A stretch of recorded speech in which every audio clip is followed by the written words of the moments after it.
Oilers, you got a great offense with Connor McDavid. So I have them sweeping them. Yeah, well, I don't think you heard my point. The San Francisco Giants have 3 more in the 2010s than the Rangers have in their entire history.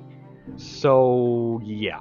It's hard to get back and to get back-to-back wins, and I don't see the Lightning doing it here, so I have them losing to the Hurricanes in 6. We don't talk about the 2010s because the 2010s had the Astros, and if the Astros didn't happen, the Yankees would have won in 2017 with the Dodgers. He was close to Frank Reich, and they want Frank Reich back, so that's what they got. It's their discount Frank Reich. Kaprizov and the rest of this crew, Jordan Greenway, who doesn't get enough props. He definitely is somebody who needs to be mentioned more. Hi, this is Julie Dobbs. You're listening to Outsiders Opinions with Kevin and Austin. What's up, y'all? Welcome to our NHL Opinions of the Week. I'm Kevin, and I'm joined by the man that maybe wants a little magic eraser for what he watched last night. That's a great point. It's a great segue in. I only started watching, Kevin, the Sharks game, which if you guys did not watch it last night, it was 10-1. I only started watching after like 6-1 because I had to see, okay, this team is at the time 0-8-1. And they hadn't won a game all season. They had lost one game in a shootout, that second game of the season, which was against Colorado. So they lost the second game of the year in a shootout against Colorado, and you're like, oh, they're not that bad. They're bad. Everyone knew they was going to be bad.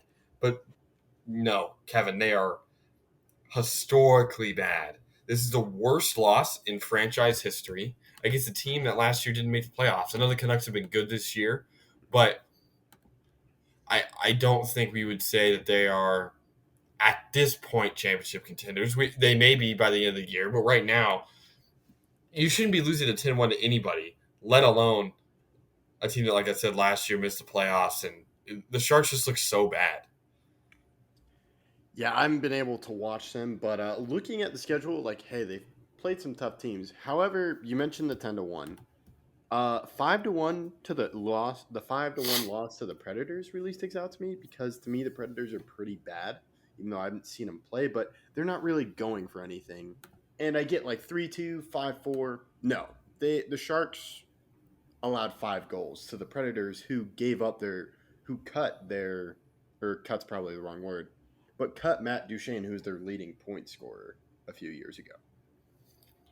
Yeah, that's true. And, I mean, they had a 6-0 loss to Tampa. I know Tampa's good, but they're only 4-3-3 this year. And here's the thing, Kevin. Do you want to hear probably the craziest stat one of the craziest stats I've ever heard about a hockey team? This team has scored more than one goal through 10 games. They've scored more than one goal, Kevin, one time. Once. That is historically bad offense.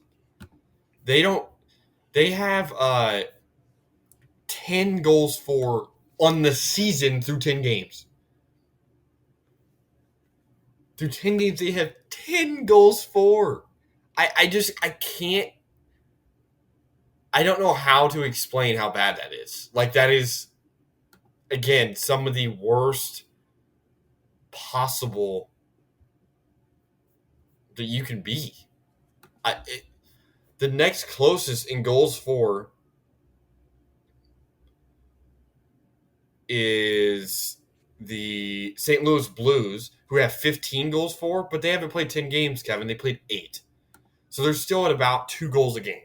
Now, that's bad. They're a little under 2 goals. You'd never want to be under 2 goals. But 15 through 8 is not 10 through 10.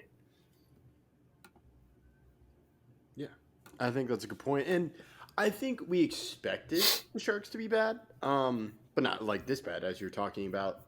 And I think one reason, to me, they don't have a prolific scorer. I could be wrong, but the thing that I just thought of was they traded away Erik Karlsson, who was the leader in points for defensemen and won the Norris.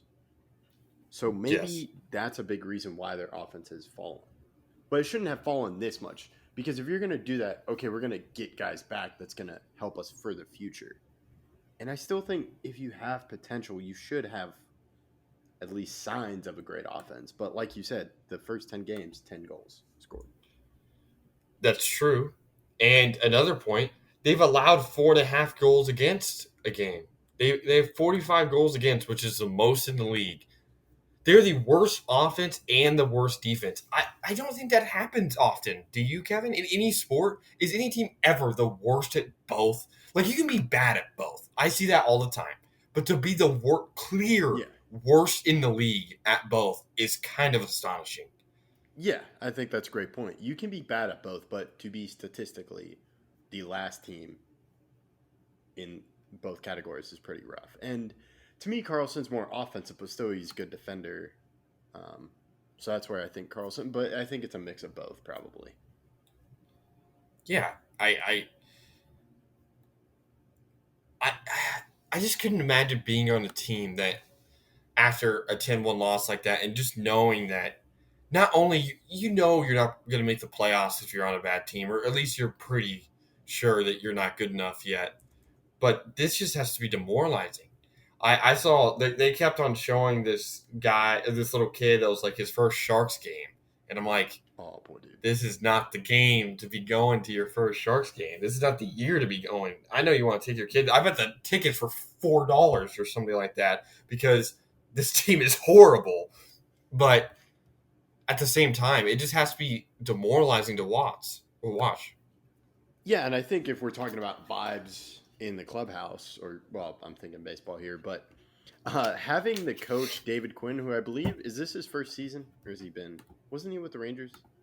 No, he was there last year. Oh, okay. But this is just something I Googled because I wanted to know about the coach. He called the performance and his team's winless record embarrassing. I think you can say that in closed doors.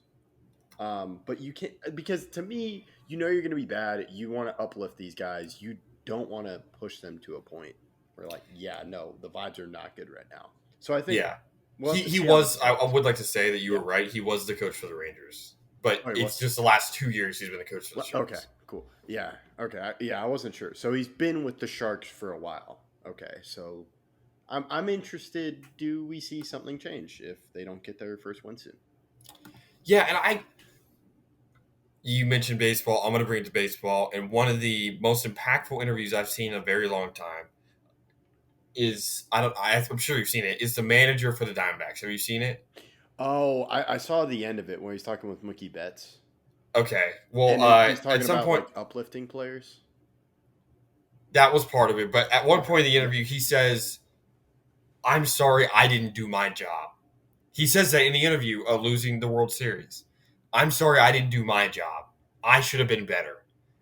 Okay, you've just had one of the craziest runs I've ever witnessed. Your team won 84 games and made it this far. You beat some of the best teams in the sport. You're not going to win them all, is what I would say. But that ability, that humble nature to say, hey, it is my fault. I'm sorry I didn't do my job. I should have been better. For a World Series team, that is remarkable.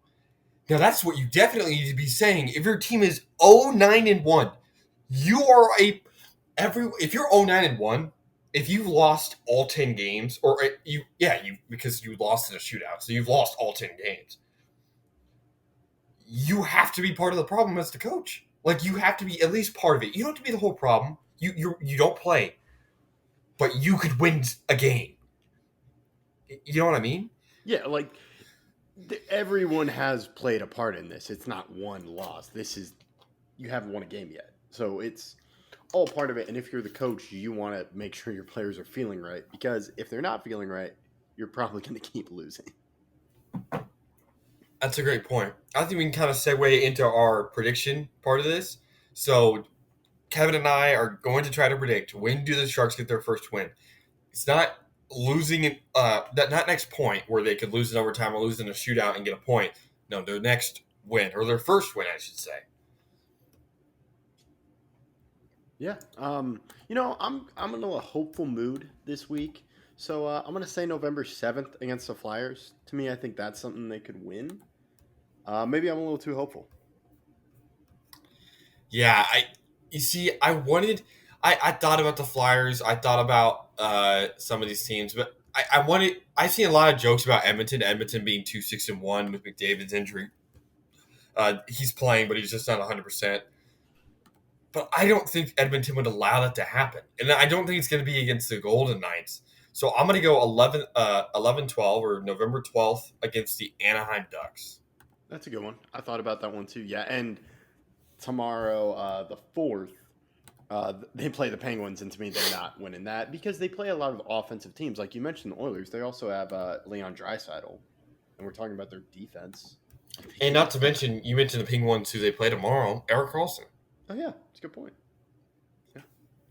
Yeah. So okay, I was like, I could see Ducks because the Ducks are not great.